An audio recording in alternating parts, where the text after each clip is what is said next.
మన జనజీవన స్రవంతులు ఇప్పుడు ఫర్ ఎగ్జాంపుల్ ఇదివరకు అరగోపాలు, వరవరరావు ఇట్లాంటి పేర్లు ఉండే.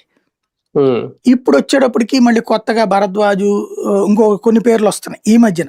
వీళ్ళు మాజీగా నక్సలైట్లుగా చేసి ఇప్పుడు జర్నలిస్టుల పేర్లతో రోడ్డు ఎక్కుతున్నారు కొత్తగా సోషల్ మీడియా.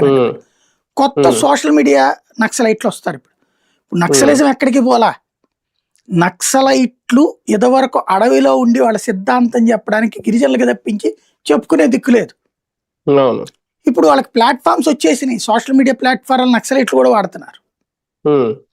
కాబట్టి వాళ్ళ సిద్ధాంతం బోల్డ్ అంతమందికి చెప్పుకోవచ్చు. కానీ ఆనాడు కడుపు మండిన ప్రతి కుర్రోడు నక్సలైట్ అవ్వాలనుకునేవాడు. ఇప్పుడు కడుపు మండినోళ్ళ కడుపు నిండినోళ్ళ యువతరం పని చెయ్యడానికి నాడు దొరికేది కాదు. ఇవాళ పని చేయడానికి మనిషి దొరకట్లేదు. ఇంక ఇదే నక్సలైట్ అవ్వాలి ఇప్పుడు. అది సమస్య.